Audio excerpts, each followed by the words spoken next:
Barriers to Effective Reform, a conversation on challenges. Hello.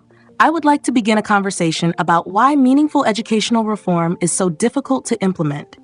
It should be obvious that change is necessary. Schools need to evolve to meet the needs of a rapidly changing world. Yet time and again, reform efforts struggle to take root or fail to create lasting impact. Why is that? What is really standing in the way? Doesn't it follow that resistance to change is one of the biggest obstacles?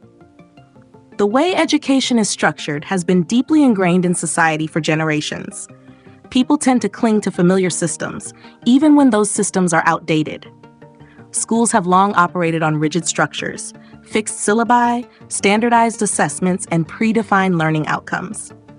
I have observed that this resistance is not just from policymakers, but also from educators, parents, and even students who have been conditioned to see education in a certain way.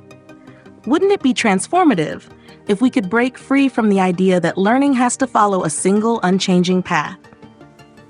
It should be obvious that funding plays a critical role in any successful reform effort. Yet, education often faces budget cuts, underfunding, and financial misallocation.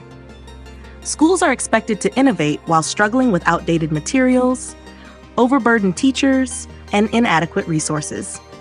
Can you imagine the impact if education was prioritized as much as other areas of public investment? If every child had access to quality learning environments, advanced technology, and well-supported educators, wouldn't the results speak for themselves? Doesn't it follow that political influence is another major barrier? Educational policy is often shaped by political agendas rather than the actual needs of students and teachers. When governments change, so do education policies, sometimes reversing previous reforms before they've had a chance to take effect.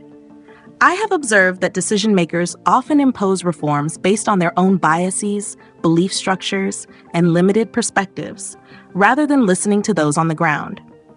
Wouldn't it be far more effective if education was driven by long-term vision and research, rather than short-term political cycles? Structural rigidity is another challenge that keeps education from evolving. Schools are often built around a one-size-fits-all approach, making it difficult to implement reforms that recognize multiple intelligences and different learning styles. Instead of embracing adaptability, the system continues to prioritize uniformity. Can you imagine the possibilities if schools were structured to allow for more creativity, critical thinking, and real-world application of knowledge? What if students were encouraged to learn in ways that matched their strengths rather than being forced into outdated molds? It is time now for a serious reconsideration of how we approach reform. Too often, attempts at change focus on surface-level adjustments rather than addressing the root issues. What if instead of adding new policies onto an already rigid structure, we rethought the foundation of education itself? Wouldn't it be more effective to create a system that is dynamic, responsive, and centered around human potential rather than institutional tradition? The future of education depends on overcoming these barriers. It should be obvious that real reform will not come from tweaking an old model, but from reimagining what learning can and should be. Can you imagine a world where education is no longer confined by outdated traditions, financial limitations, or political constraints, but is instead a thriving, evolving force that truly serves every student? The challenges are great, but the possibilities are even greater.